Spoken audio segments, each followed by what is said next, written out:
Welcome to Naturally Inspired Radio, where we expose what's broken in the healthcare system, connect you to real health solutions, and inspire you to take back control of your life. We want to help you feel empowered, informed, and free to live naturally without fear, confusion, or dependency. Download our latest book on real solutions for health at naturallyinspiredradio.com.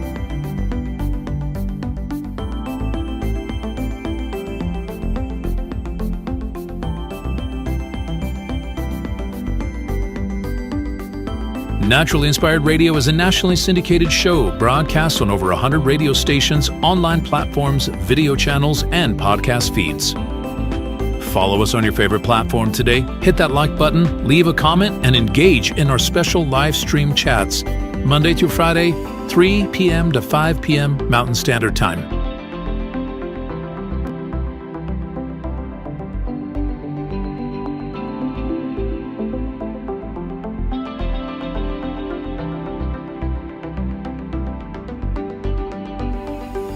Visit naturallyinspiredradio.com to learn more, register for our weekly giveaway, and explore past episodes.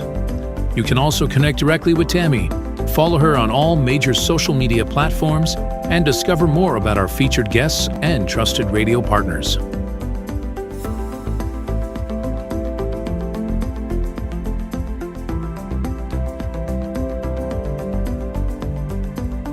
Are you looking for better health? Work with Tammy today and take the first step toward a healthier, more empowered lifestyle.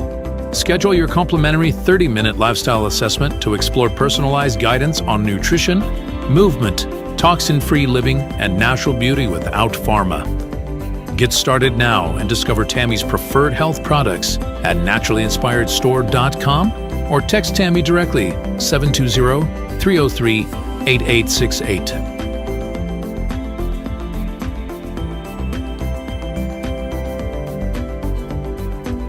Love the show and want to support the movement? Head over to naturallyinspiredradio.com and click on the support tab.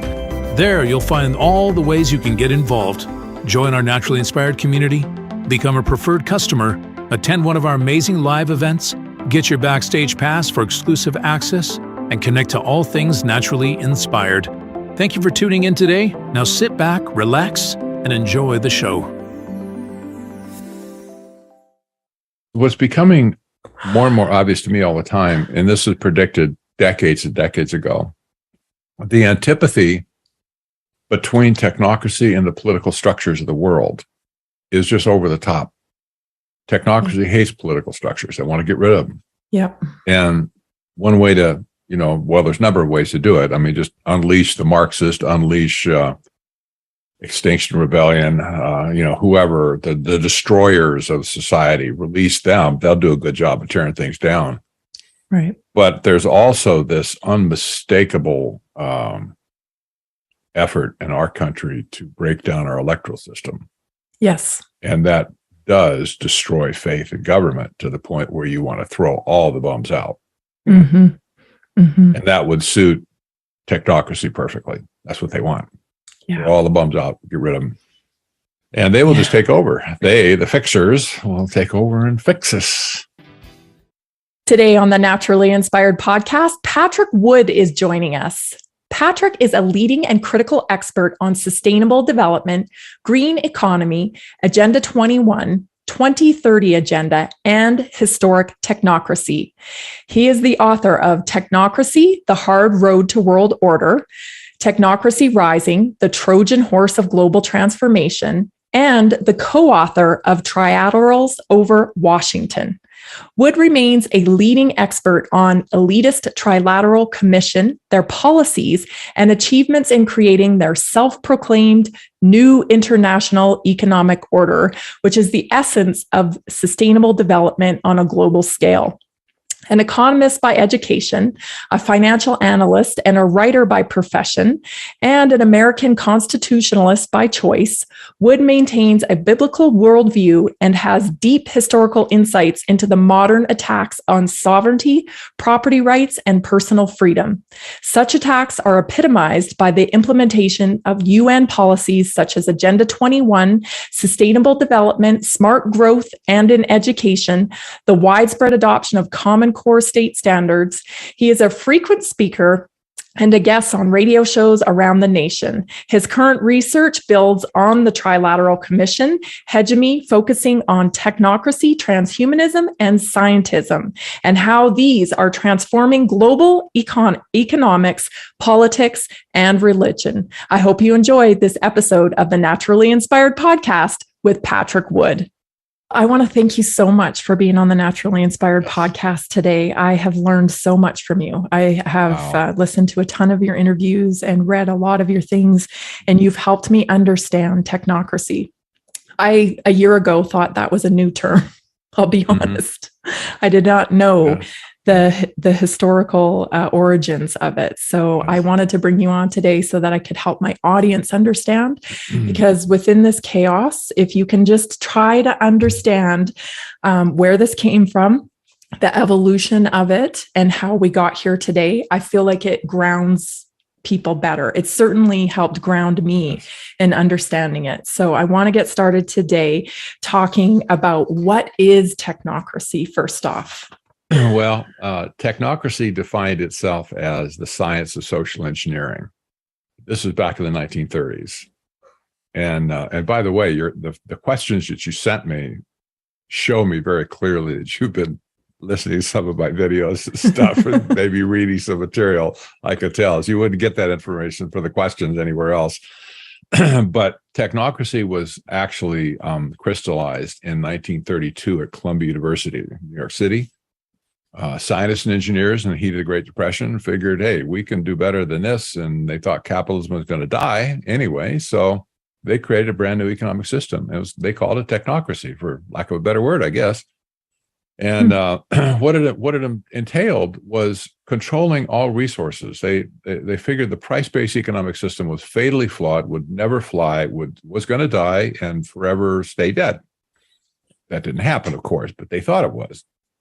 So they created a resource-based economic system, and instead of using money or currency for price determination and supply and demand determination, they were going to use energy to control the whole system. And their logic was, hey, economies run on energy. You can't do anything without energy. And, even people can't do without energy. If you don't eat for 5 days, you're not going to be worth much anywhere. And the economy is the same way. If you don't have energy, things don't go well. And, to the extent you put energy in, of course, the economy will go up or down, depending on how much is there.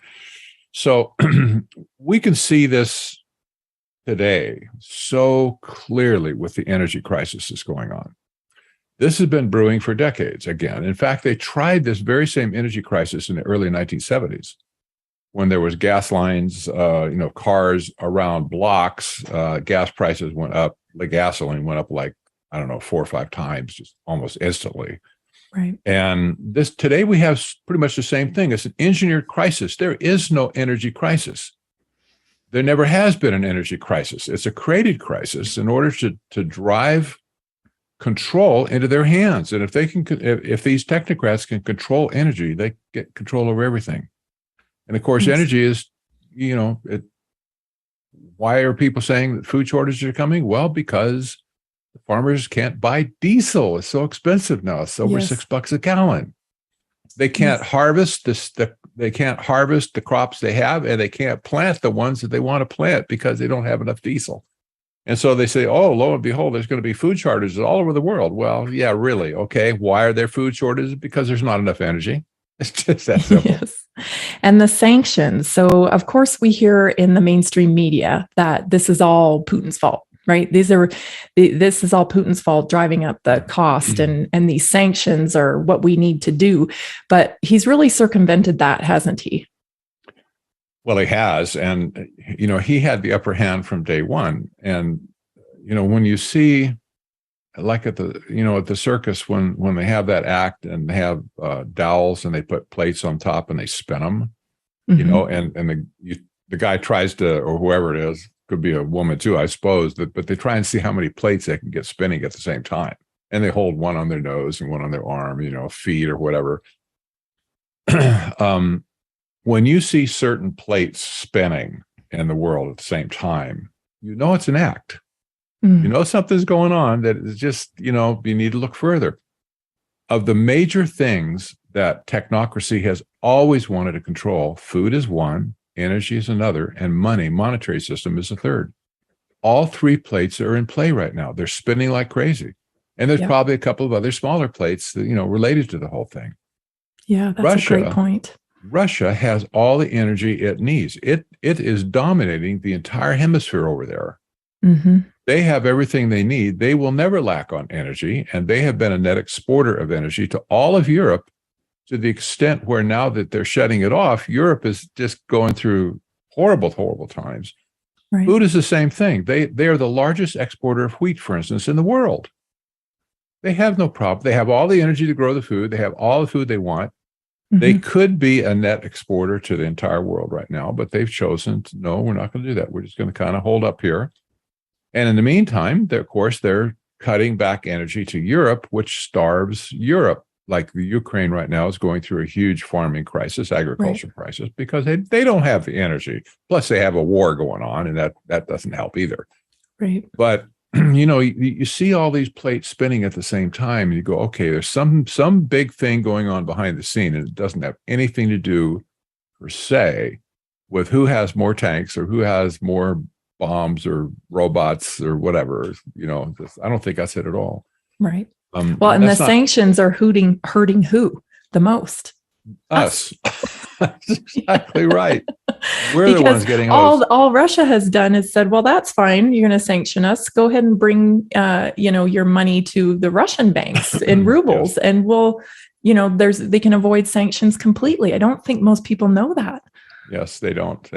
Most people do not see it because the narrative and the propaganda that's coming out of mainstream media, and that's in Europe too, not just here. The propaganda tells you what to think about the war, what to think about Russia, and what to think about Ukraine. And 99%, maybe 90% of the people buy that narrative without even ever questioning it. They don't ever give it a second thought. Well, of course, that's what's going on. I heard it on CNN. Yeah. It's like, oh my gosh. You can't get a very good conversation going with anybody if they come at you with that attitude, Yeah. Yeah. But I like the idea of the spinning plates because we're seeing that in our political arena as well. So of course we're seeing, inflation, that's kind of one plate, but there are a few hot button topics that they know will drive people. And I've said, okay, we're probably halfway through the hot button topics, right? We're on inflation, we're on abortion, right? Pretty soon the light's going to be on immigration more so, even though that's been a steady play going on in the background, but somehow they'll bring it to the front so that we can focus on that. Like this is an orchestrated play. It's a drama unfolding in front of our eyes. Yes, I fully agree. The whole business of immigration, by the way, you don't see anybody flocking to Russia to get in. You don't see anybody flocking to China to get in. No. How about Chile? Nope. How about maybe Brazil, but no, not Brazil either. The only place where people are flocking in is America and Europe. And this was an intentional policy. We'll bring up the Trilateral Commission somewhere along the way. They were the creators of modern globalization. Immigration has been a purposeful, intentional policy of the Trilateral Commission to break down the societies, to break down the targets where this immigration is headed. Namely, the United States is huge, obviously, and is breaking down the fabric of our country in a number of different ways. Mm-hmm. And in Europe, the same thing. It really started more in earnest in Europe, probably. I would say probably at least 15, 20 years ago. And the primary driver of immigration, we'll call it immigration. How about we call it invasion? Yeah. The primary purveyor of invasion in Europe was a very prominent member of the Trilateral Commission who's dead now. He died a couple of years ago, by the name of, oh my gosh, I'm going to forget his name. It'll come to me. I'll bring it back later. But in any case, he was a former executive director of Goldman Sachs. He was from Ireland. Typical. And he was the special envoy after he kind of retired from the scene, but then he was a special envoy for immigration for the United Nations. Mm. And what he did before there was any immigration or any migration or any invasion, he went around to all the countries in Europe and had them establish quotas that they would honor for allowing people to come into their country as, like refugees, right? Where you need to accept a certain number. So Switzerland was in it, Germany is in it, France is in it, all the rest of the countries in Europe. And they set these quotas up, got them to sign agreements to that effect with the United Nations that they would, honor these quotas if it really happened. And then it happened. Mm. And after the invasion started and was really underway, this same guy went around to all these nations because they were all saying, no, hey, wait a minute. No, that's way over the top. We got to stop this. We have to put up a fence on our border and stop these people from coming in.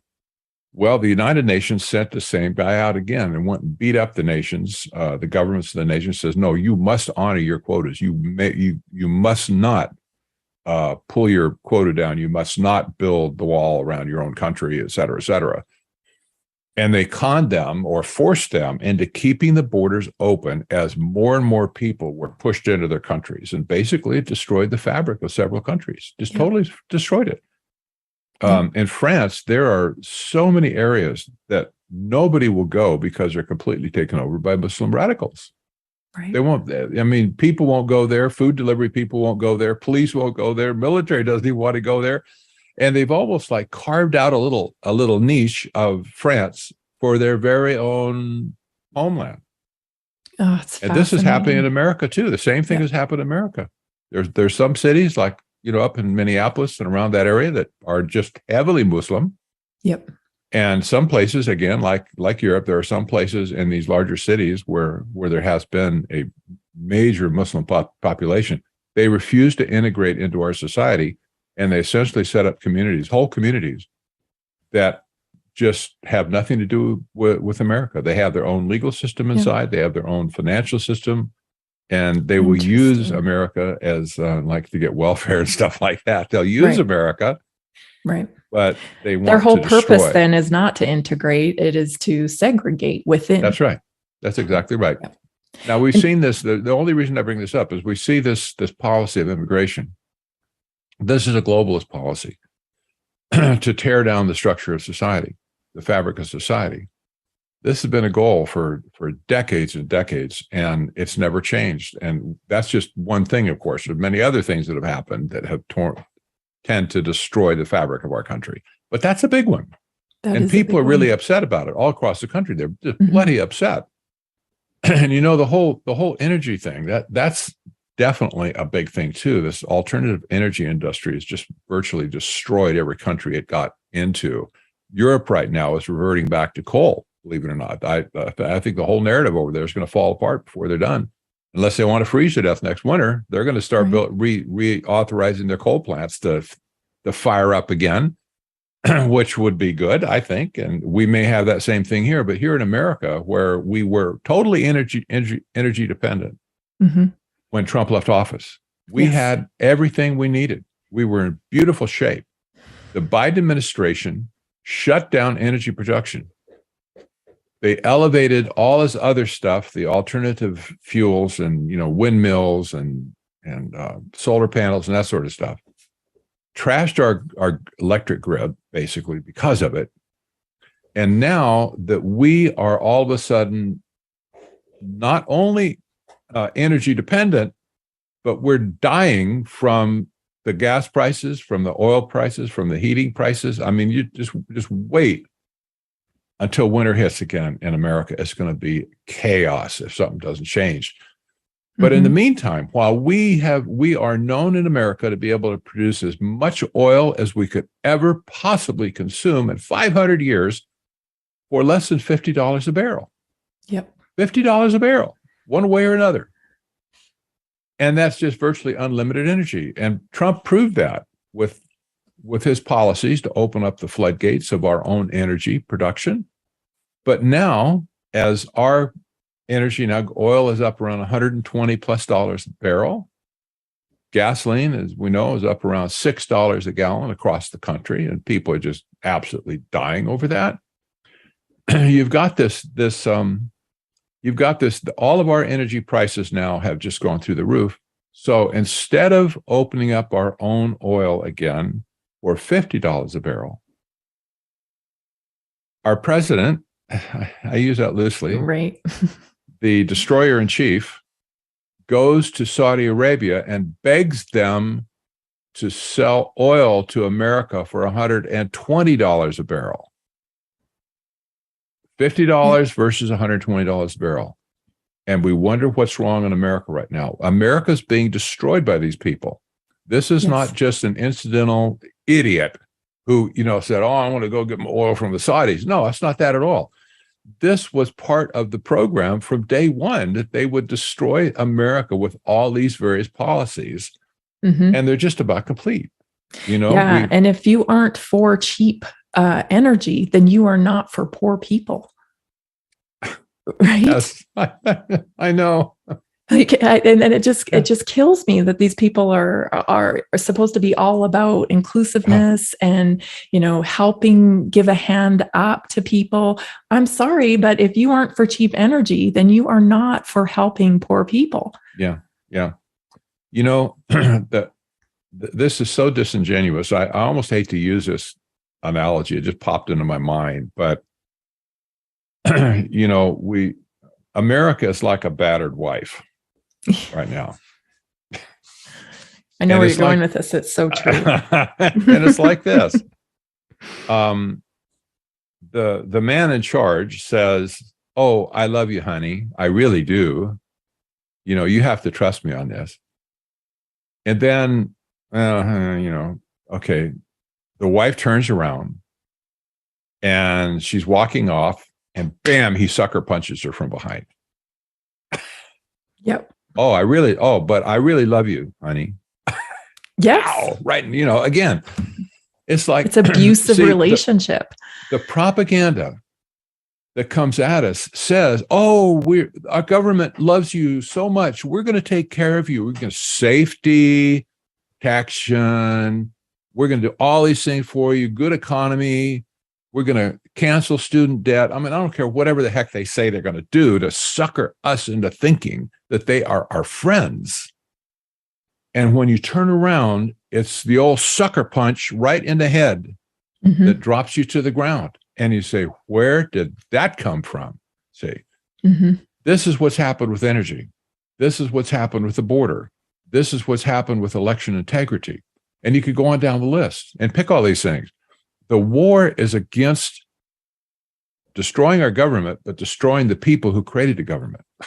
Yes. The technocrats in the end are the ones that want to be in charge. And this is what Klaus Schwab talks about, the Great Reset. The Great Reset implies a scorched earth policy. Yes. They say things like there'll be no place for politics. There'll be no politicians, no financiers. So what does that look like? Scientific dictatorship. Exactly right. It's exactly technocracy from the 1930s. Total scientific dictatorship. These egomaniacs in the 1930s that were at Columbia University, they were the top of the field in scientific field back then. They were absolutely the cream of the crop anywhere in the world. And they had titles and, comma, this, that, and the other after their names. They were brilliant people. At least they had a lot of education. Yeah. Maybe we can sum that up just a little bit better for our audience, if who it was that started it, and then they actually moved into kind of a group, right? And they were housed in Columbia University, and this was kind of the technocratic movement. It was. Technocracy had been discussed in private circles, more or less, for about 10 years leading up to 1932. In other words, you could go back and document where you saw people talking about it, writing a few papers here and there, but it never got anywhere. It was just discussion. At Columbia University, it really congealed. And there was a group of technocrats left over from those discussions in like the Technocracy study group that was in starting around, I want to say 1928. They convinced Columbia University to take it on as a project. And the scientists and engineers at Columbia thought that was a great idea. They said, well, yeah, we're scientists and engineers. We will participate in this. We will come down from our ivory tower and we will go down to the basement of Hamilton Hall, where Technocracy was given free office space to do their thing, to develop all this stuff. And Columbia University actually gave them half of Hamilton Hall basement, which is quite large. And the other half was occupied by IBM at the time, the early iteration of IBM. They were building the first holorith machine that was soon to be delivered to Nazi Germany to manage train schedules and other statistical analysis and stuff like that. So they rubbed shoulders with all of the mucky-muck brainiacs, in the data area. But what happened at Columbia was really interesting. It was a twist of fate that nobody saw coming. Columbia at first loved the idea of technocracy. They were head over heels in love with it, especially the scientists and engineers who work there. But one of the people that brought this whole movement into their orbit turned out to be a fraud. He was he said he had all kinds of credentials. He had none. Somebody vetted him and gee, this guy doesn't even have an engineering degree. And here he's running this whole technocracy thing at Columbia University. And, the look down the nose, if you don't have a PhD, you are nothing here, dude. So, but he was kind of outed as being a blowhard and a braggart and whatever. And so that put a black mark on it. Yeah. The head of Columbia University was a horrible, egotistical man by the name of Nicholas Murray Butler. His nickname was Miraculous Nicholas. And he was a hobnobber in Europe. He spent as much time in Europe as he did in the United States. And he wined and dined all the big mucky mucks in Europe. He was a really good friend, for instance, with Benito Mussolini at the time. Oh, it tells you what kind of guy he was, right? Right. So he had this inflated ego and vision of himself, self-vision of himself. And when it was discovered that this guy, Howard Scott, who was leading a technocracy movement, was an abject fraud, oh man, he blew his cork. And he drop-kicked that whole movement so fast out of Columbia, just make their head spin, and probably did. The engineers and scientists from Columbia ran back upstairs as fast as they could go, and they never said the word technocracy again, probably for 20 years, just because they knew that they would, that would just incense everybody. And at the same time, those people, including the fraudster Howard Scott, started Technocracy Incorporated in 1934, early 1934. And that became a membership organization. It was incorporated in New York City, and it became a membership organization. You had to pay dues to get in. And at one point in time, they had over 500,000 card-carrying, dues-paying members in North America. It was a big movement, really big movement. Wow. So, history didn't record this. And well, there was another thing that happened at the same, when Columbia kicked him out. The Hearst newspaper empire, which was back then like News Corp, they were the big player all across the country. They had a huge monopoly on newspapers. Hearst realized that he had been played too, because this promoter Howard Scott was famous for getting articles written about technocracy. And so he's doing interviews all the time, and they were covering his speaking engagements, all that kind of stuff. And when Hearst discovered that he had been played and newspapers had been used, he blew a cork, and he sent out a memo. I actually got a copy of the memo just to prove the point. He sent out a memo to every Hearst newspaper in the country, and he said, if anyone mentions the name technocracy again, you are fired. That was it. So all of a sudden, ka-chunk, the article stopped. Well, historians operate 25 years and behind all the time. When they go back to do the forensic work to figure out what happened, so they can write a chapter in a history book about what happened in the last, like say 25 years ago, they go back. First thing to do is they go back to the newspapers. They go back to the archives, and they go to eyewitnesses if they can find any, and they interview and they try and construct what happened, and that goes into the history books. Well, because technocracy had about a year and a half of major press coverage, like at Columbia. Okay. Right. The article stopped. All of a sudden, there was nothing anywhere. The historians went back and looked at this and they said, this is this is a splash in the pan. There was nothing there. If there was anything there, there would have been something past 2 years or a year or whatever of articles, but they just stopped cold. And so nobody really put that into the history books. There's very little you can find in a legitimate history book of say 1950 or 1960 that made any mention of technocracy whatsoever. But it didn't stop, did it?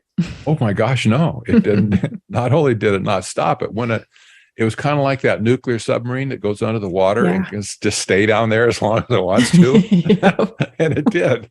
And World War II pulled the economy out, of course, and capitalism wasn't dead. It came back when the war machine was geared up.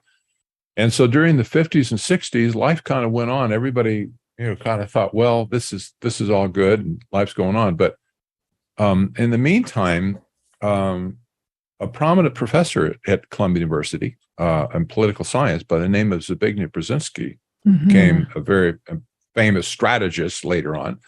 Brzezinski wrote a book called Between Two Ages, America's Role in the Technotronic Era. And he posited technocracy.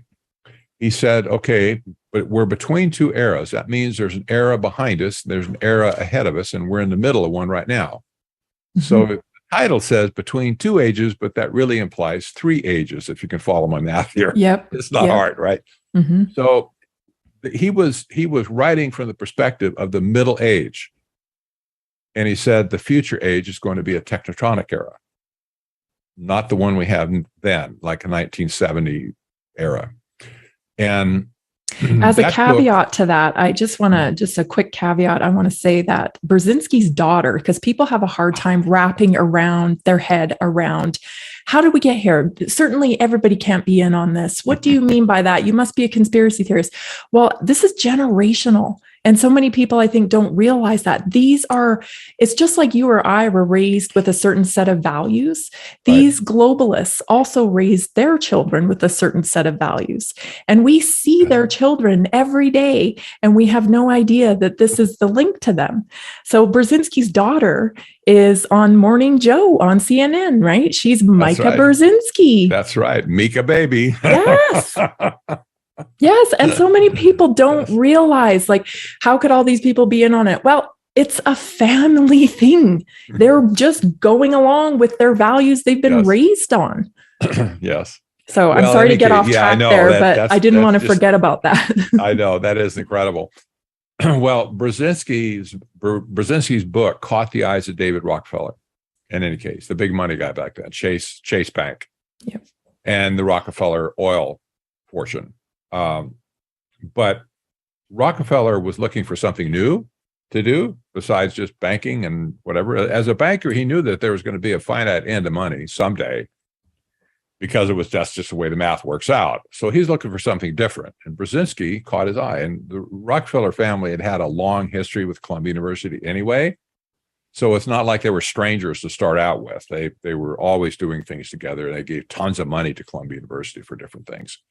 Well, that's interesting that they kicked out Technocracy if they were a funder of Columbia. Well, that's right. Indirectly, they were. But the Technocracy movement never received any institutional money. Otherwise, they never did. Not in the 30s and 40s. But when Rockefeller discovered it, what hit him was that this was a way to take over the resources of the world, because it's about resource management. It's a resource-based economic system. Well, what better way to take over all the resources and get a monopoly on all the resources? And if you have all the resources in your possession, then it really doesn't matter what kind of financial system would ever sit on top of it, because you're going to pull all the strings. Yeah. If people want to live, you want to live. Okay. Give me your firstborn, whatever. And they can do anything they want. That's what got Rockefeller into this in the first place. That's why they established the Trilateral Commission in 1973. Brzezinski was a co-founder with David Rockefeller, and he became the first executive director. And thereafter, they took over the White House. And Jimmy Carter was a member. Walter Mondale was a member of the commission. At one point, every member in Carter's cabinet was a member of the Trilateral Commission. It's like, you can't make this up.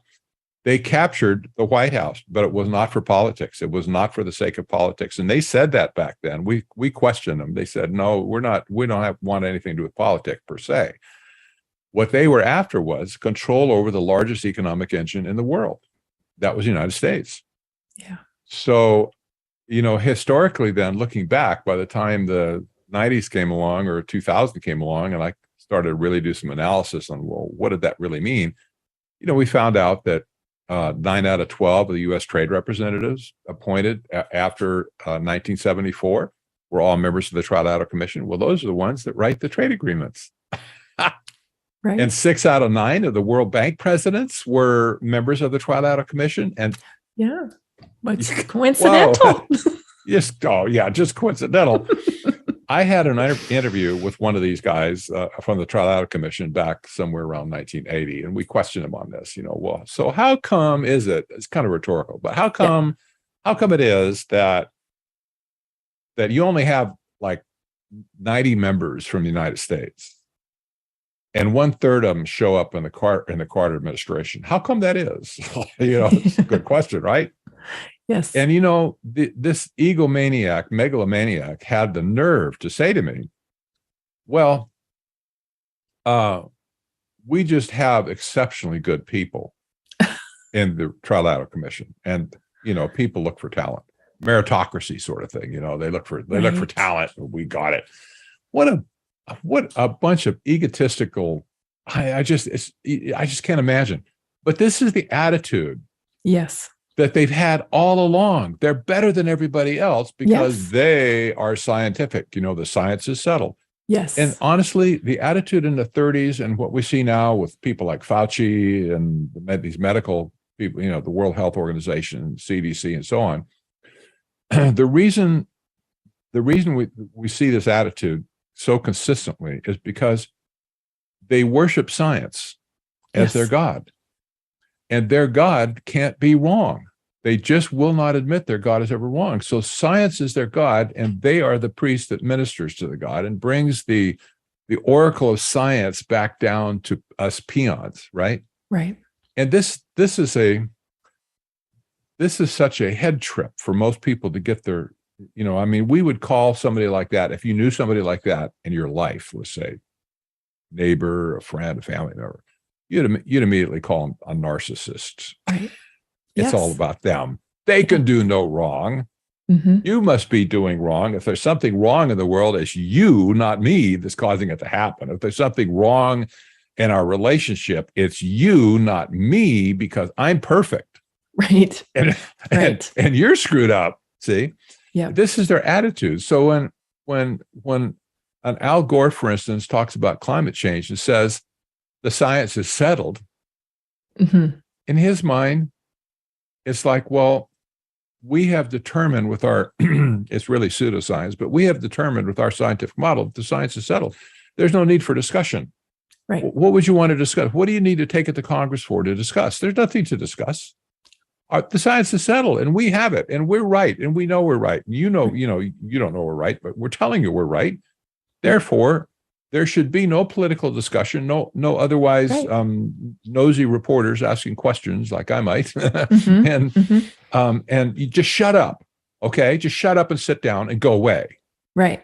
And Gore went on to say, believe it or not, deniers, talking about climate change, deniers deserve to be punished. That's a direct quote. That's a pattern, isn't it? Oh, yes. Because that's exactly any what Fauci dissenters, said. yes, any dissenters just need to be quiet and should be punished. And, people get really angry when you make the comparison to like Hitler's regime and what's going on today. However, there are so many identifiable patterns. And it upsets people, I think, because they're having such a hard time dealing with the truth of what's really happening. No, we aren't at the end of the Holocaust. We are at the beginning. Yes, I think that's exactly right. My understanding was greatly, increased when I began to consider the work of Dr. or Professor Matthias Desmet in Belgium, who's a professor of clinical psychology, and he put forth this this theory of mass formation. Somebody else Yes. called it psychosis, but he said mass formation. Mhm. And where he talks about when society like goes, or part of society goes off into a seeming madness of mental thought processes and so on. They can't understand what they used to understand. They can't think critically. That's what we're in today. So that's psychologically, that's what's happening to entire groups of people. Right. And it's globalist time. It's not just in America. It's not just in one section of the world. This is a global phenomena. Yes. And he said and conjectures that the people who fall into this mass formation, typically 35% of a population will fall into it, hook, line, sinker, that where you can't talk to them. And you and I both know people like that, I'm sure. Yes. Yes. You just can't, there's nothing to say. No. They're just totally impervious to anything you say. And then there's another 30+% that sit in the middle on the fence. They got a foot in both sides. And so they don't want to get the mass formation crowd mad at them. They don't want to get the other side mad at them. So they just kind of sit on the fence and they waffle. Mm-hmm. And they're not totally committed, but they're still not good for anything. And then the upper echelon of that would be maybe 30% of the people in the world have not bought into the mass formation phenomena. Hopefully that'd be people like you and I who are still able to think critically and look at things more clearly. But this is the structure right now that we see in the world. There's about a third, and a third, where unfortunately the bottom third, the mass formation crowd, is what's giving us the trouble. They're the ones promoting the narrative right now, or at least repeating the narrative all over the planet. Right. And the thing that Matthias really stresses, and it makes perfect sense, is that those who are in the mass formation mode always create a scapegoat. They're compelled to create a scapegoat because they have to blame somebody for their failures, and they can't understand anything else, so they create a scapegoat. Totally irrational. Mm-hmm. So now we have a pandemic of the unvaccinated, for instance. Yes. That's a scapegoat. And we could probably just fix the unvaccinated, and then we fix the problem. Yeah, this is like, well, no, a pandemic has to do with a virus, not with people. It's like there's no pandemic of the unvaccinated. And the same thing with wearing masks, for instance. Yes. If you didn't wear a mask, oh my gosh, you're a killer. You're killing your uncle or my aunt or grandma, whatever. Yes. If you don't wear a mask. Now, if I wear a mask, I'm, if people used to stop me when because I haven't worn a mask yet, ever, and I won't. Yep, me neither. People, stop me in a store and just chastise me. I said to one lady, I said, ma'am, thank you so much for protecting me. And I walked away. Yeah. He was not happy. There's no point in arguing. Just smile and wave. Okay. I know. But here's what happened with this. In any case, the scapegoat has always been identified first. And in Russia, it was the rich and the intelligentsia. They were the scapegoat for the people.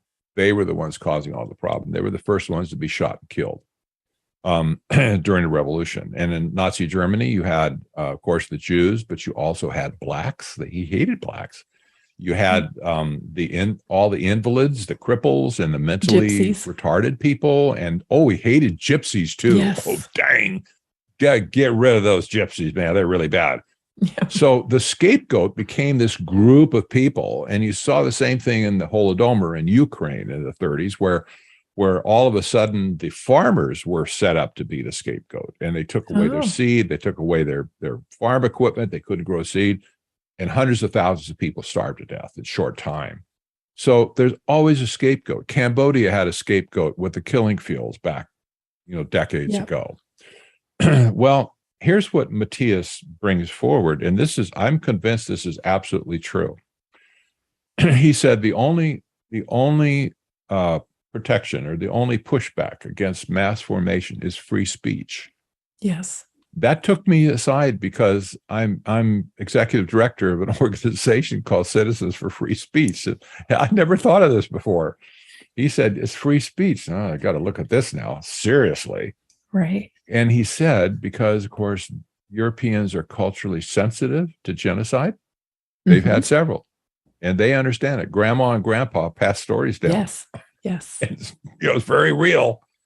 And he gets real quiet when he brings this up, but he says the scapegoat is important because when the scapegoat loses its voice to speak out and say, I'm over here and this is what's happening to me, help me, that sort of thing. Yeah. He said, when the scapegoat is silenced, he says, that's exactly the point where the killing begins. That's frightening.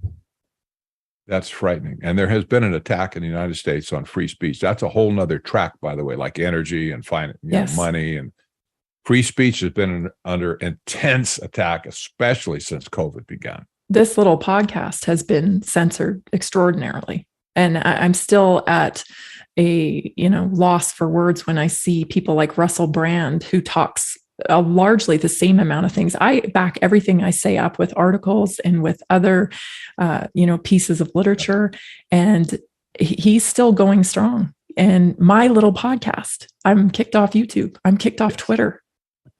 It's fascinating to me. What is, what is going on here, and what's going on in Canada, because I'm Canadian and living in the US now for many years, but my whole family's in Canada.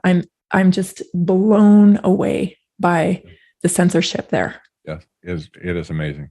And the campaign against the unvaccinated. They are running radio ads that say things like, everyone knows at least one person that is unvaccinated. It is your duty as a Canadian citizen to speak to them.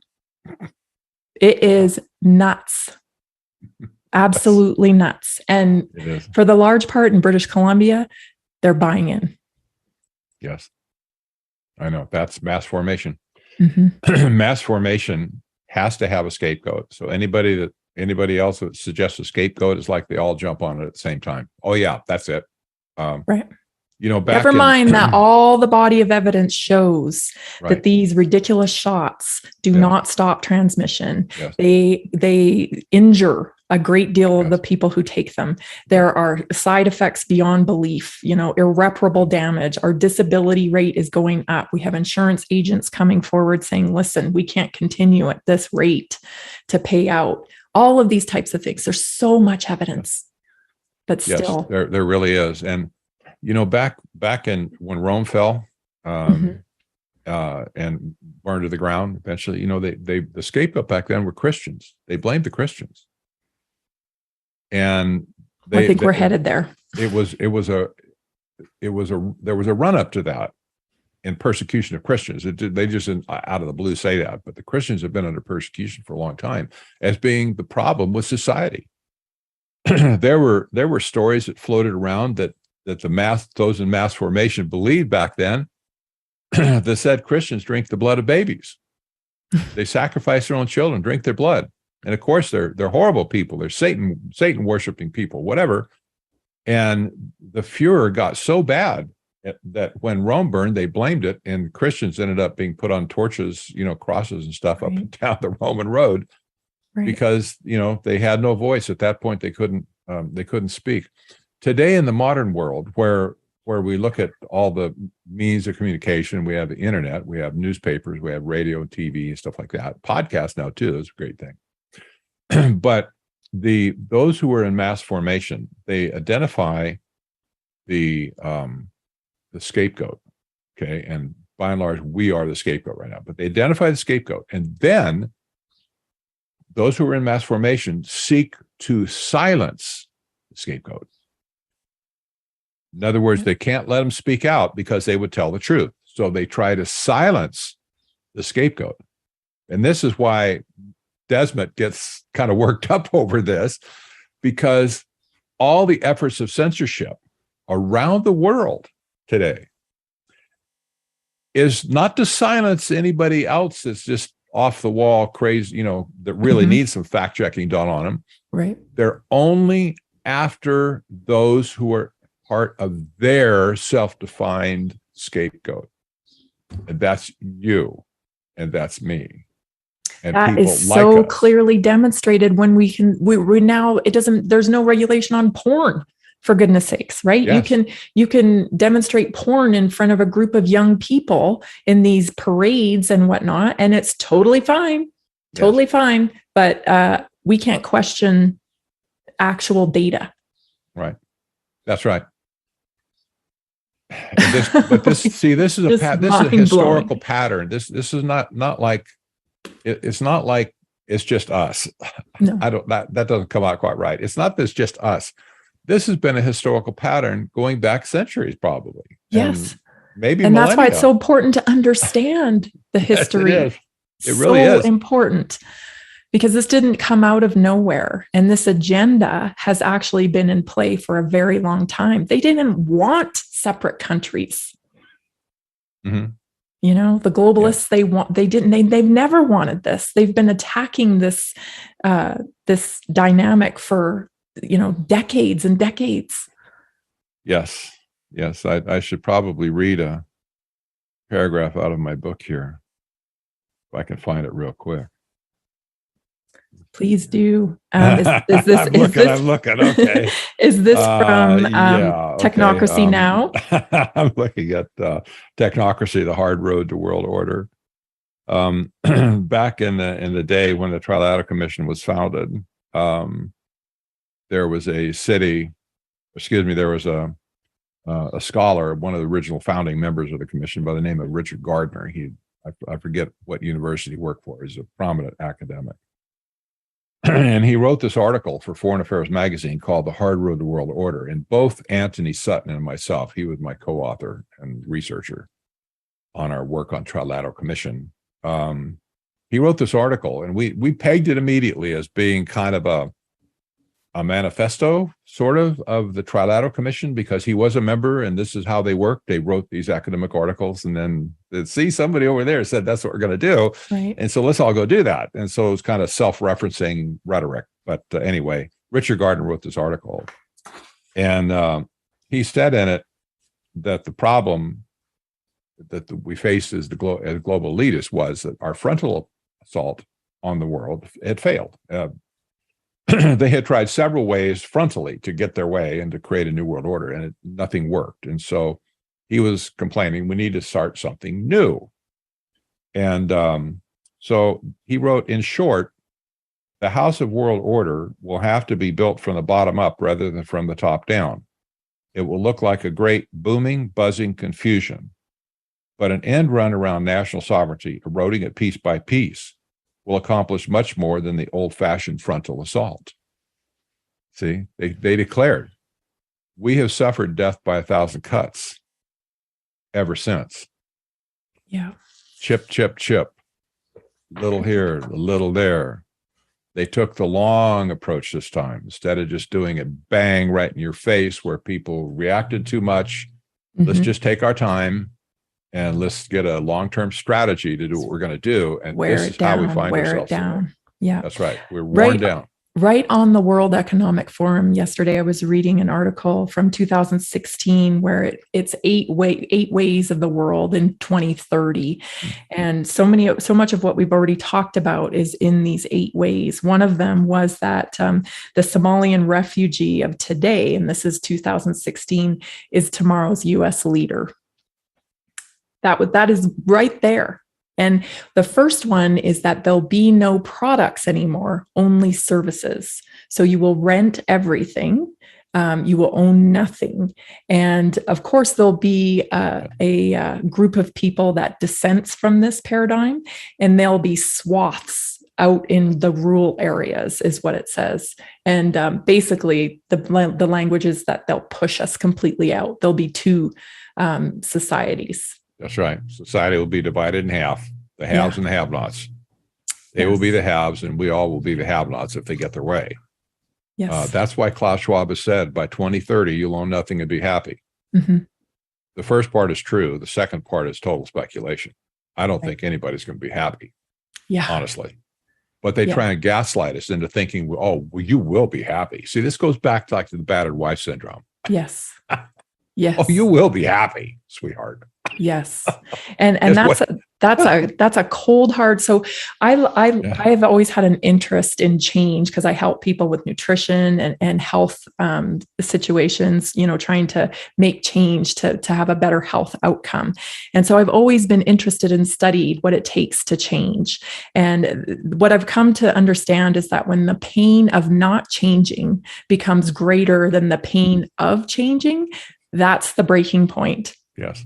But what I'm concerned about is these people in cognitive dissonance or in mass formation, like Desmond says, what will be the pain point that breaks them?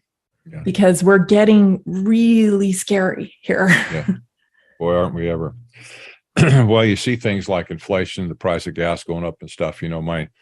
I won't say who it is. I don't know if they ever hear this, they'd probably kill me. But one of my close relatives, who has been voted for Biden, and they're totally woke, and they're probably totally mass formation.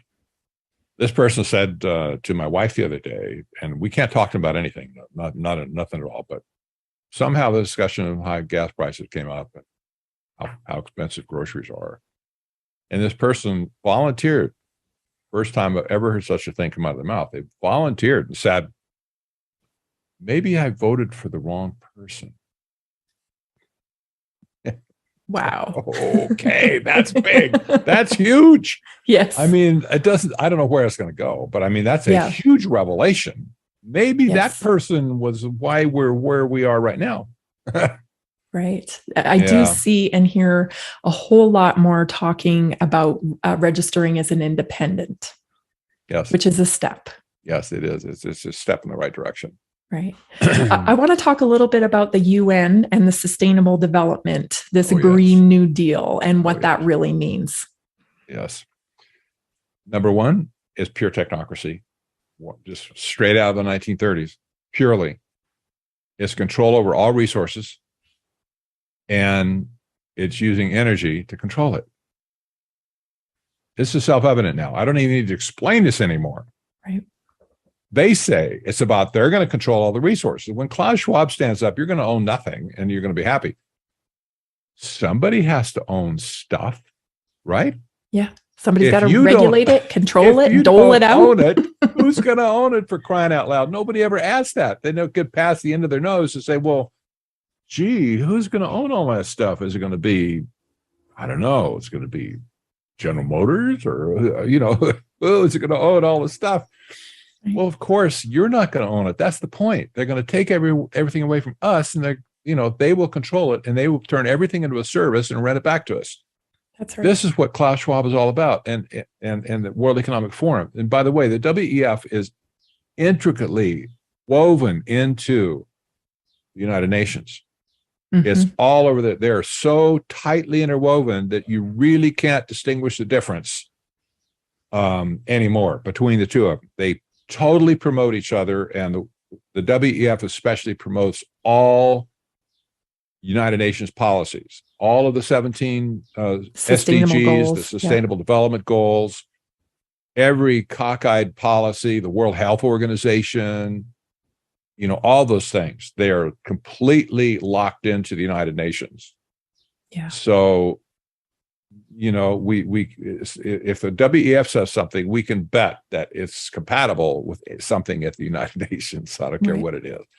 And when he talks about Great Reset, or when the World Economic Forum talks about Great Reset, this is there's a missing piece to this that nobody really understands. Normally, people think about like the Green New Deal, where everything is going to kind of be redone. New economic system, capitalism's out. The green stuff is in. That would be like technocracy.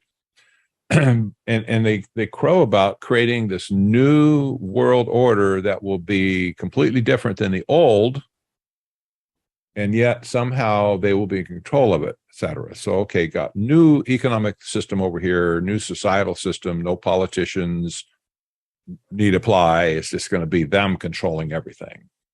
But what many people have missed, the Great Reset also pertains to people.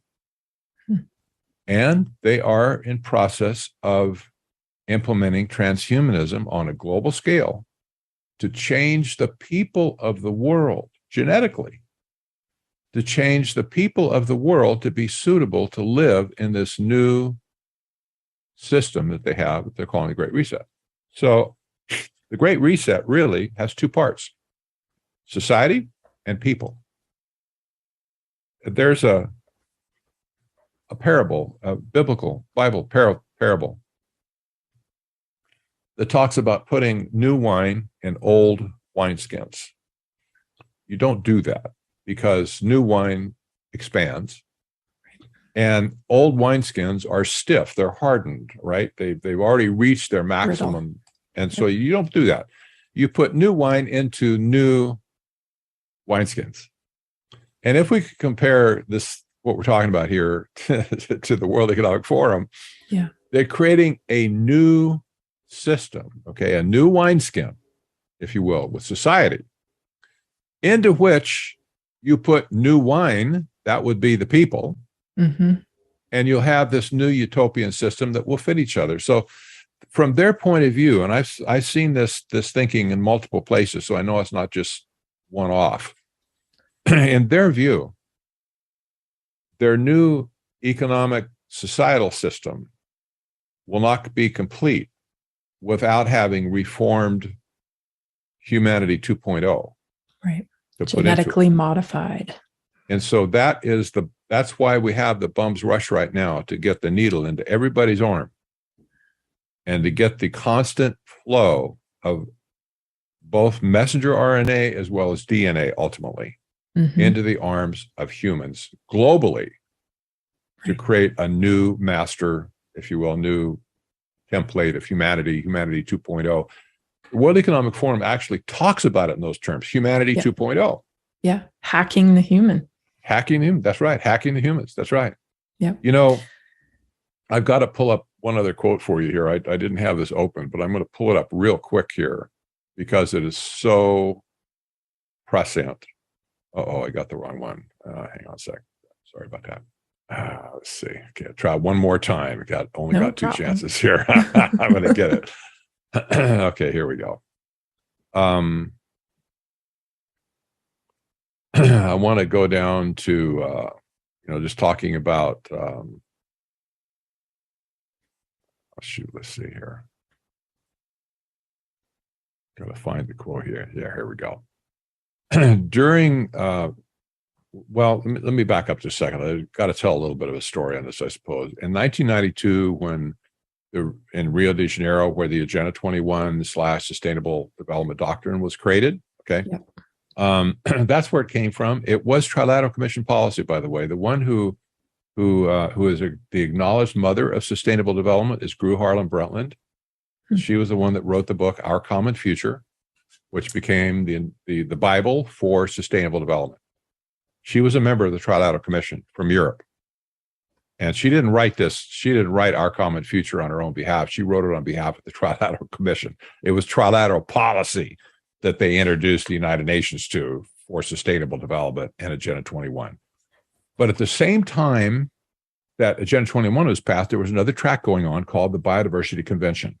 Right. Same conference, same people, same buildings, everything, just two different thought tracks.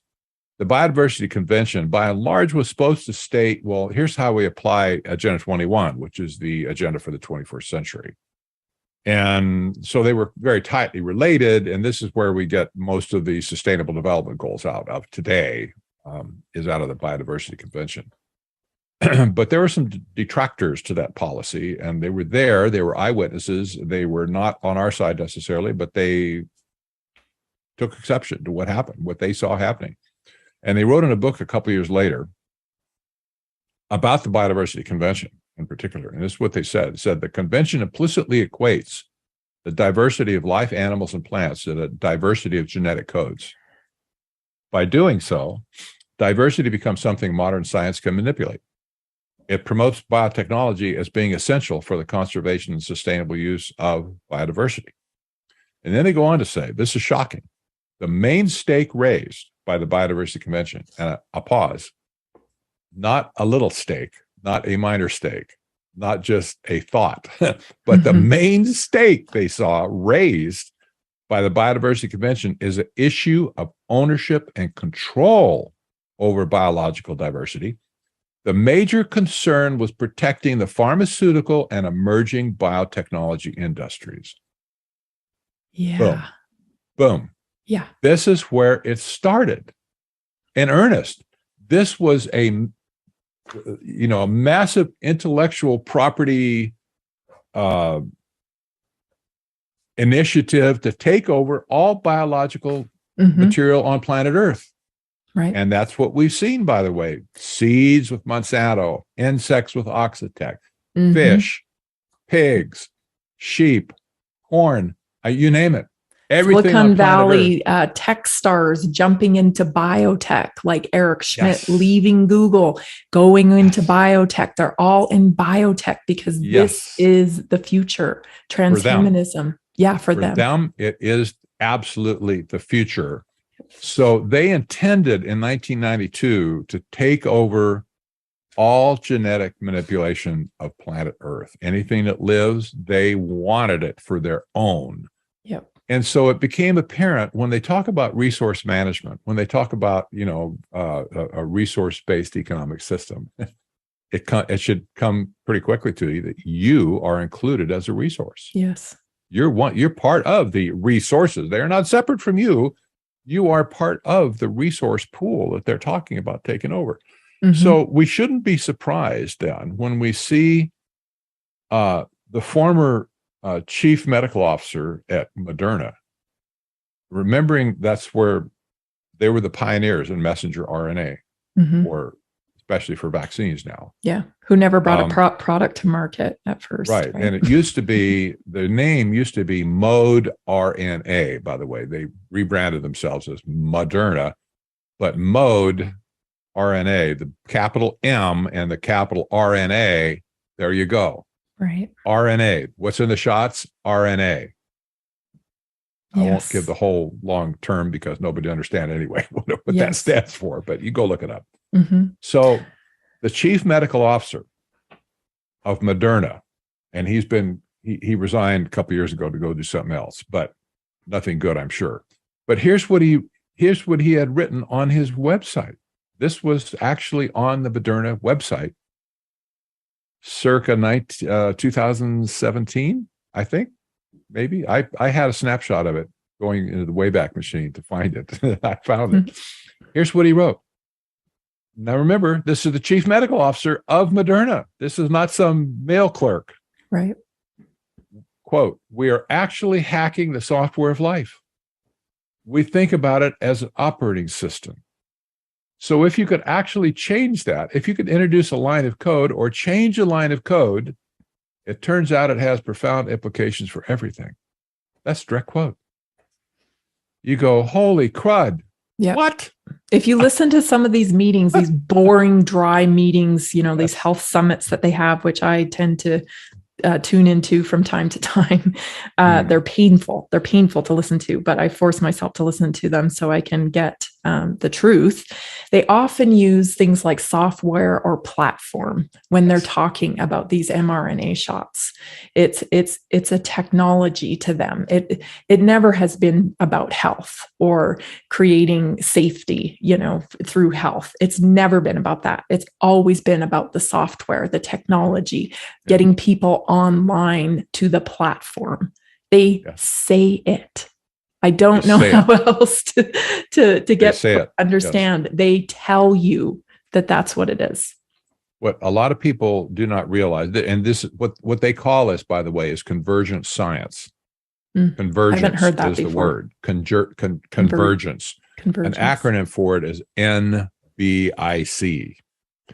But every university in the world today that has science departments has created a new convergent science department, at least in function, if not officially, formally. And they draw people from different science departments within the university to attend to this convergent science area. And here are the 4 disciplines that they bring into this. Number 1 is the N stands for nanotechnology. That's control of matter, like atoms, right? Right. The B stands for biotechnology, and that has to do with genes. The C stands for cognitive, or excuse me, the I stands for information technology, which has to do with bits, ones and zeros, right? Mm-hmm. And computers and AI, et cetera. And the C stands for cognitive technology, which has to do with neurons in your brain. These four disciplines are combined all over the planet, usually at taxpayer expense, I might add, but nobody knows because journalists don't go into those departments. Hey, what's going on this week, or this year? They just get a free pass. Right. So, but universities all over the planet have been doing this now for at least 20 years. It started in earnest around 2000. When the NBIC department started to congeal, and the idea of scientific convergence came about. And the point of scientific convergence is to change the condition of man. That's right. This is transhumanism. This is transhuman science, if you will, to change the condition of man. And it should be noted that they're not even that good at it because gosh, that's another story. They are not. They are not good at it. They're everything they touch turns to gangrene, as far as I'm concerned. Yeah. Nothing good has happened. Monsanto with all its crazy Roundup ready seeds. Okay. Now they sprayed enough Roundup to where the entire world is polluted right now with Roundup. It's found in everything. It's in our tissue now. But it's even in our tissue now. It's right. And it's in our sperm. It's in our, reproductive system. It's in our bodies, it's in our organs. It's in the soil. It's in everything. But not enough to make you fall over dead. That hasn't happened yet. But the seeds that they have created, that they say, oh, this is wonderful because farmer can plant the seeds, weeds grow up, of course, always on a farm. And so when it comes time to harvest, you simply spray the field with Roundup and all the weeds will die, but your Roundup ready plants will not die, giving you a clean harvest. It's going to be beautiful. And so the whole world was forced into buying their stupid GMO or their seeds, that were Roundup ready seeds. This is not the only example, but here's what happened with Roundup ready seeds. The weeds found out a way to get around Roundup, to get around glyphosate. So all of a sudden, super weeds started to come up. And they can't kill the super weeds, no matter how much Roundup they put on it. They can't kill these super weeds that are resistant to Roundup now, making the whole thing moot. Yes. Well, this is exactly what's happening now with the genetic modification of people's immune systems to fight this virus.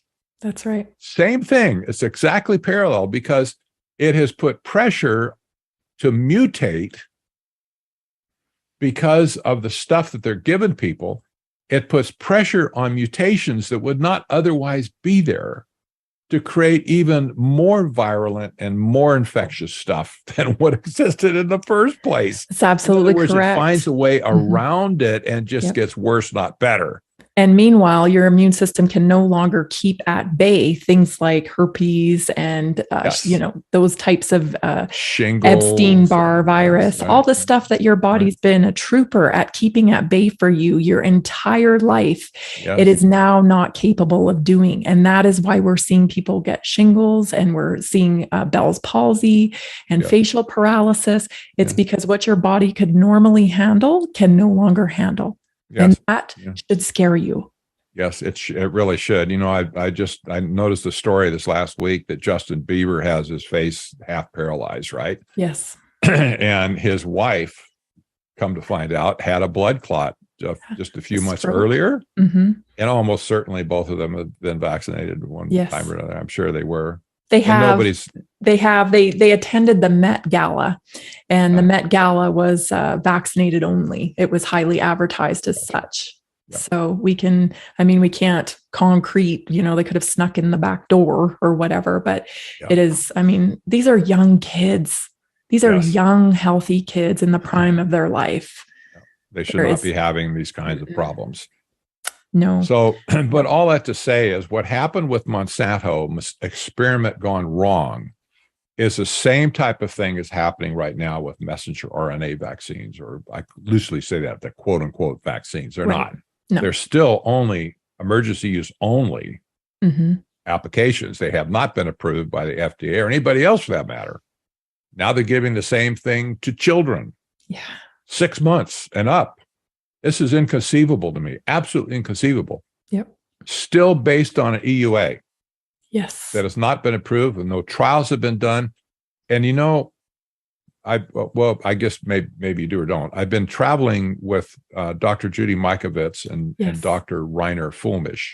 Yes. Speaking about crimes against humanity and trying to, drive a case to get some grand juries formed around here in our country to put these people to task. They deserve it for sure. But the interesting thing about this is they could have stopped this 1 month after the first vaccine was given. They should have. Absolutely. With the Historically, VAERS they data. should have stopped it right there, and nobody would be upset. I probably would have been upset if they said, "Hey, this ain't working out. We better stop it." But people like this that are running this from the top down. It's not just about money. Money's big, but it's not just about money. Now that we're into it so far that we know there's hundreds of thousands of people who have died from the shot, they refuse to stop it. And not only do they refuse to stop the carnage that's already underway, but they intentionally expand the carnage by now giving the same failed vaccine to infants through whatever it is, all the way up. This speaks of outright genocide. Yes.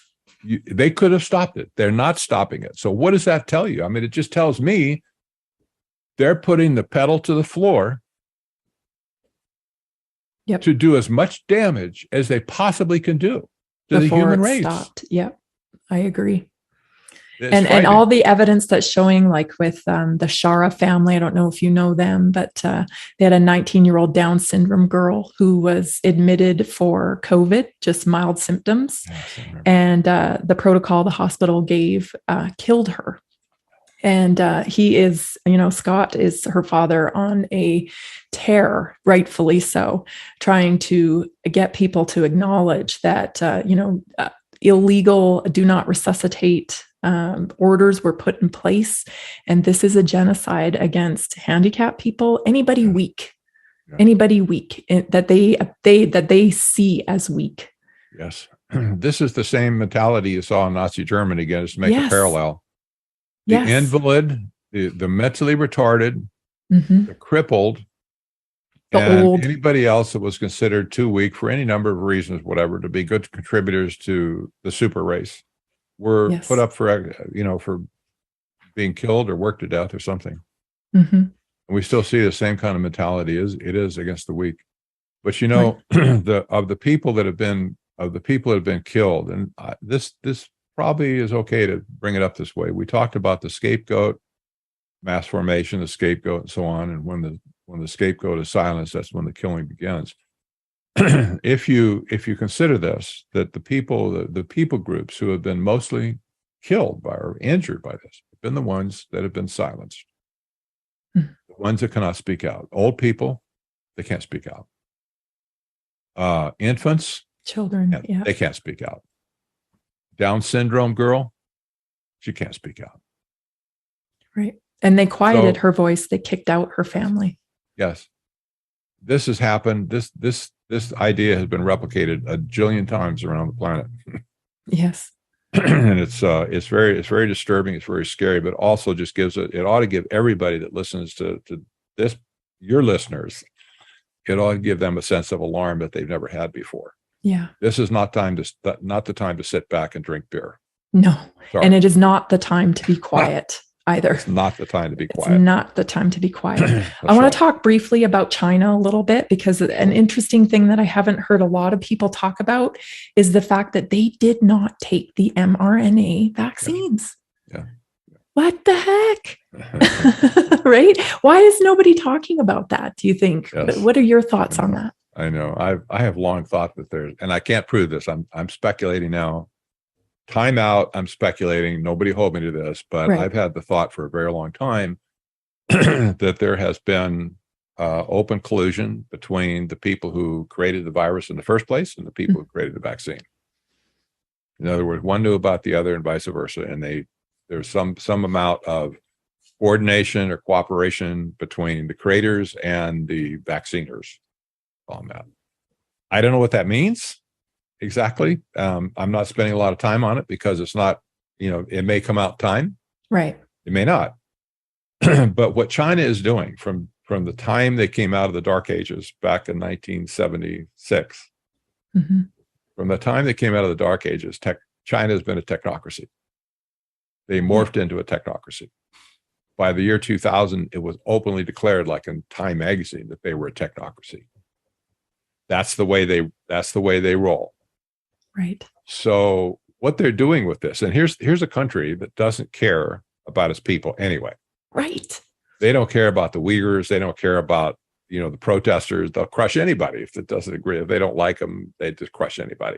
Right. So they're not concerned about the safety of their people in that sense. Okay. It's not like, well, we killed 500,000 people over here, but no, now we're going to really protect this group over here by not giving them messenger, the mRNA, right. whatever.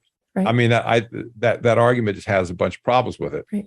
They're not inclusive. They're not making LGBTQ Navy videos like our government. No. There's got to be other reasons for it. And yes. It could be that they are protecting their people in one sense, that if the virus was specifically engineered to attack non-Orientals around the world, which they have the technology to do. Yep. That's a possibility. Again, I'm just speculating. I have no proof of that whatsoever. But some scientists have suggested that. We have seen articles over the last few years where we know that they have been collecting DNA from other countries in the world like crazy. Yes, I've seen testimony in Congress where doctors are warning Congress that, listen, we are sending our genome, we're sending our genome out to be mapped by the Chinese. Yes, that's problematic in my opinion. Very problematic. And and by the way, China doesn't do that reciprocally. Yeah, that's right. But let me just suggest to you something really interesting. In 1976, when Deng Xiaoping came to the United States, but before that, China looked like North Korea. It was a train wreck. They had no economic system. They were just flat on their back. Couldn't do anything right. They were a mess. Failed communist dictatorship. Completely failed. Deng Xiaoping came to Washington, D.C., and guess who he met with? Guess who invited him? He met with Zbigniew Brzezinski. Brzezinski is credited in the history books now as being the champion of bringing China back onto the world stage. He was the guy who engineered the whole thing. Henry Kissinger was involved a few years before that when he made an illegal trip to China to, talk to him, but under Nixon. But Kissinger was a founding member of the Trilateral Commission as well. So whatever he had in it, he handed it off to Brzezinski, and political science departments now credit Brzezinski with high praise for the work he did to bring Deng Xiaoping over, to wine him and dine him, and to get them back on the world stage again. And here's what here's my whole theory on this, a little bit more than a theory, but you'll get it. Did Brzezinski teach Deng Xiaoping about free market economics and capitalism? Or did he teach him and them about the technotronic era, which is technocracy? Obviously, he didn't teach them free market economics. He taught them technocracy. That's why by the year 2000, they were clearly identified as being a technocracy by their own people. Right. So what does that mean? Well, it means that it's a country that has been under the surface of the flags and the red star and all that kind of jazz, under the surface, whatever. The country is being run by engineers and scientists who are just hiding behind those flags and the trappings of communism. Has no bearing to communism anymore. They are a pure 100% technocracy clamping down on their people and exporting their technocracy to the rest of the world. Anybody that will take it, they make sure to give them a good injection of technocracy and social credit scoring system and cameras and the whole 9 yards of how to control your people. Yes. Which is interesting to me, because then my mind goes to the globalists, right? So these global elites,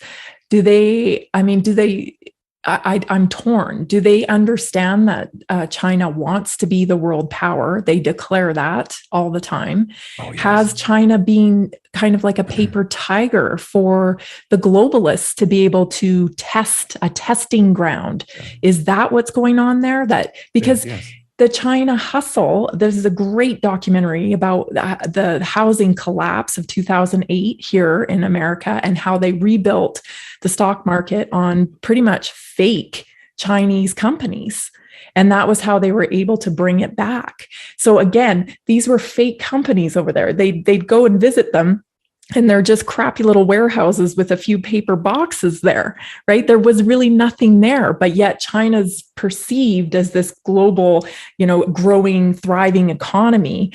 Is this where the globalists are using China to bring money back into the American economy? They love China by and large. Yeah. They love China. Elon Musk loves China. I know. Peter Thiel, Jeff Bezos, all of our oligarchs love China. The World Economic Forum loves China. They say so. They say so. The United Nations loves China. Yeah. Because China is the most influential component of the United Nations everywhere. I mean, they control probably 80% of all policies that are generated within the United Nations right now. Mm-hmm. So, there's this and the WHO, right? I mean, the first lady of China is now the spokesperson for the WHO. Exactly. And so the whole notion that our enemies of the world are Russia and China, that's a straw man. That's rhetoric, it's propaganda. It's kind of like, okay, we'll boil it down to something that's easy for people to understand. You go to court, you hire an attorney, you have some big issue. Maybe it's a divorce, but that's probably a good example. A lot of people have been divorced. Okay, the wife and the husband both hire an attorney separately.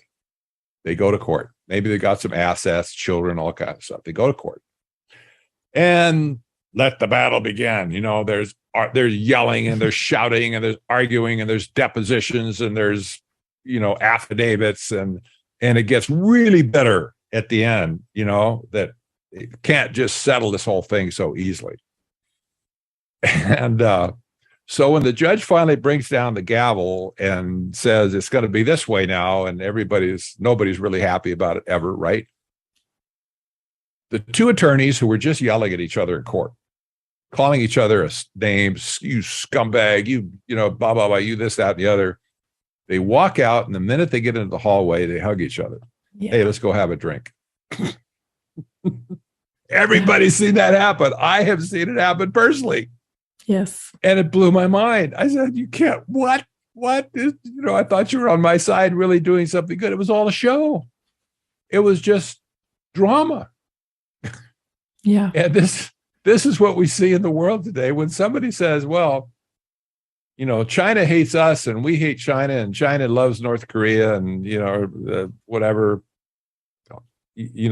all these stories about political machinations, it's just nonsense. It's just all drama. And it has been for decades. Yeah. So, what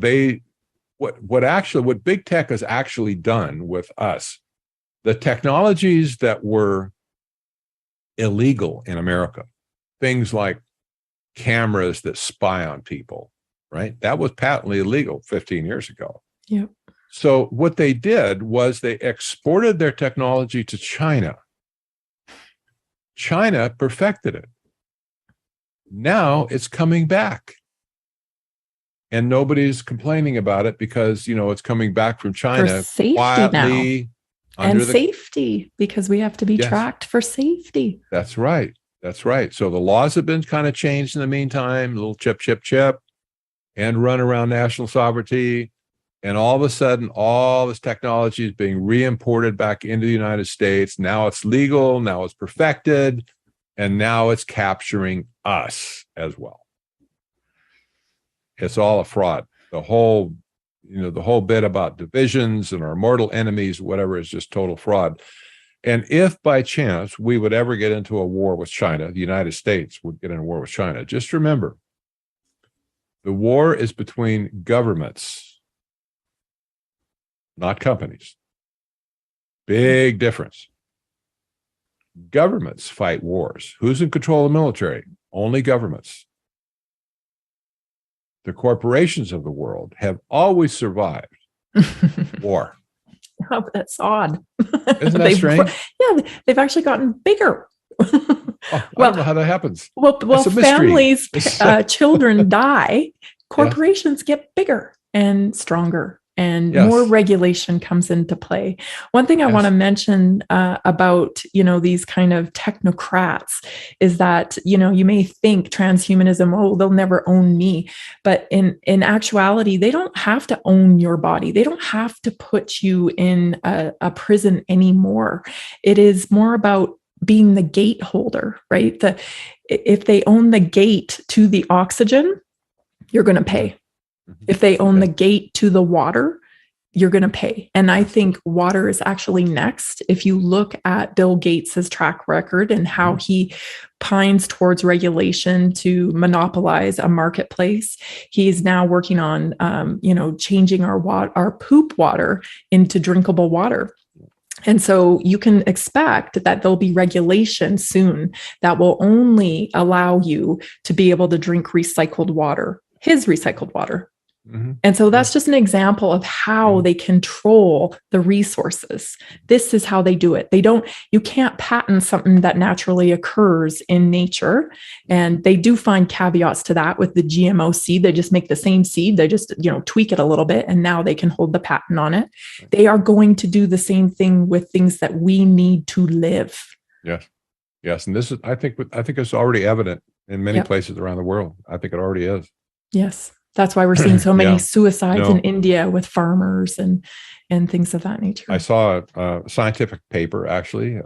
Some scientist probably has never been to Africa before in his life, but he was writing some kind of a policy suggestion for Africa, which has always been raped by Western northern powers to rip off their natural resources or deny them ability to use their own natural resources. And so there's long been an antipathy between some African countries and some northern, usually Western countries as well. And this scientist says, in order to solve Africa's development problems, their food problems, now they have a food shortage, is to let them eat bugs. Oh, yeah. And they suggest now that flies, there's lots of flies in Africa. I can attest to that. I've been there, seen them. That's because they have cattle. And the cattle are messy, and the cattle poop on the ground, and the flies love that. That's where they live. And so there's lots of flies. So let them kill and dry up flies, grow flies or whatever, and they can eat a nice, protein diet of insect powder when it's, crushed and stuff. This is not only condescending, paternalistic, bigoted. I don't know what other kind of adjectives you could use. It's horrible to think, but then that also expresses how little value the technocrats assign to people. They don't see people as anything exceptional whatsoever. Certainly nothing of a divine nature, of an elevated nature. They see people just like bugs. Yeah. Yeah. And I have had some guests on the podcast and this is actually something I've come to understand, is that a lot of these technocrats are actually on the spectrum in some instances, because that's how they're able to kind of detach themselves from humanity. It's all about systems. It's all about making things efficient.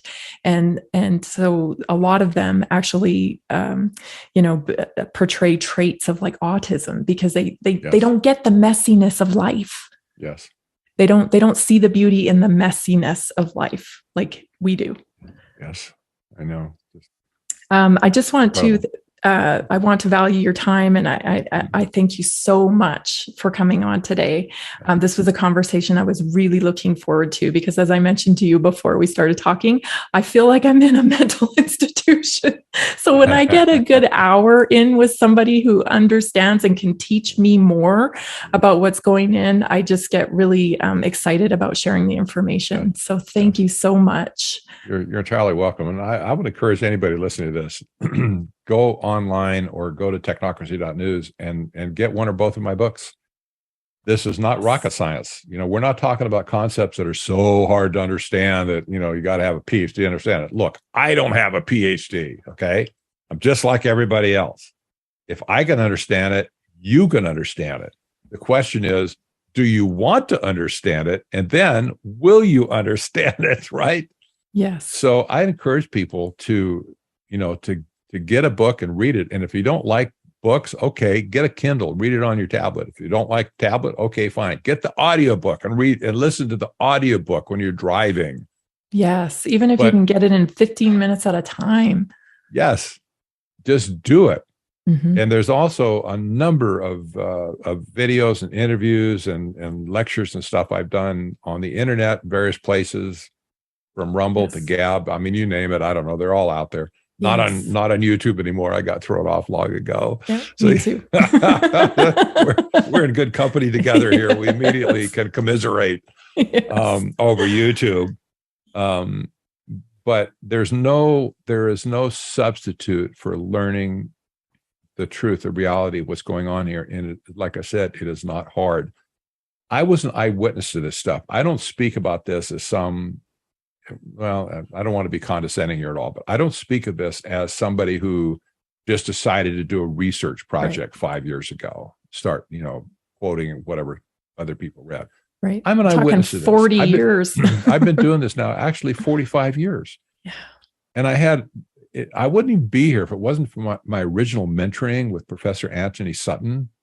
I just happened to meet him by chance one time, and we hit it off, and we formed a partnership to research and write about the Trilateral Commission.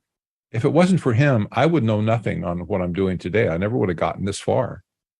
But what I didn't learn in college, he taught me in life. And I went to college, but it was a waste of time, absolute waste of time. I didn't get anything useful out of it. But I learned how to do research. I learned how to write. I was an eyewitness to these things starting in the mid-1970s with the Carter administration. All the way forward, I watched the entire parade go by and studied it as I went along, studied the literature, the papers these people put out, books like The Earth Brokers that I quoted from earlier, whatever. Most people have never seen these books, and you couldn't read them in a short period of time anyway. I granted, if you had my library and you said, okay, I'm going to read everything you've read, Pat Wood, over the years, you'd never finish at that point. Because it took me 45 years to get through it. Not that I'm a voracious reader, I'm not, but you get my point. Now there's just too much original research out there to consume it in a very short period of time. So people will get the core of something from a person like myself who has been there, witnessed it. Back in the late 70s, we actually did interviews where we talked cross table with members of the Trilateral Commission, to interview them, to ask them questions, to get inside their head, whatever. I know these people.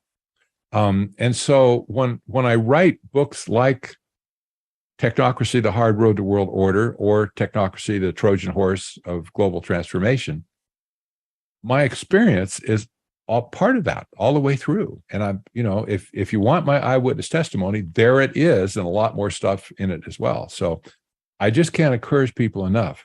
Get the books. Read it. Take your time. It's worth it. It'll change your life. And as the famous general Sun Tzu said, I think it was 600 BC, you cannot defeat an enemy you do not know. That's a truism that has stood the test of time, folks. I can promise you that. You cannot defeat an enemy who you do not know. Right. And the answer is simple, as in terms of what do? We do not comply. That's the first part. That's absolutely the first part. You need to stiffen your backbone and say no to anything that they come up with. And that is going to cost you be ready for that. I mean, don't be so wimpy that you're saying, oh, I don't want any pain. I don't want to lose anything, whatever, You have to get some backbone. I haven't worn a mask since this thing began. That cost me a lot. There are some restaurants and stores I couldn't get into, period. Can't get on an airplane. I haven't been on an airplane in over 2 years. That's right. I didn't fly for a long time. And when the mask mandate got shot down by the federal judge down in Florida, there was an eruption of happiness on the airplanes right then. Yeah. It's just, yay, everybody's having a party. The stewardesses are walking up and down collecting face masks and their little plastic bags, on airplanes that were in flight when that ruling came down. Yes. The world was thrilled. Yes. But it cost me something. I had to figure that cost before I decided I'm not wearing a mask. That's right. And that's just a little thing. I know it's a little thing, but you have to figure out it's going to cost you something. Mm-hmm. Don't be afraid to let it cost you something. Just take it on the chin. Yes. And do it. That's all I can say. And I don't care what it is. You just have to draw the line in the sand and say, I'm not crossing this line anymore. That's right. Thank you, Patrick. It has been a pleasure to talk to you today. Likewise, you too. You're knowledgeable. You're up on a lot of issues and stuff, and I'm always excited when I can have such a good interview with somebody who kind of has the right mindset to begin with, and you've done a good job. Great, thank you so much, and thank you for being on the Naturally Inspired podcast today. My pleasure. If the Naturally Inspired movement makes sense to you, let's do this together and transform the medical model and help people take charge of their health. Learn more about how you can join the Naturally Inspired movement by going to naturallyinspiredadvocate.com or call me at 970-475-4862.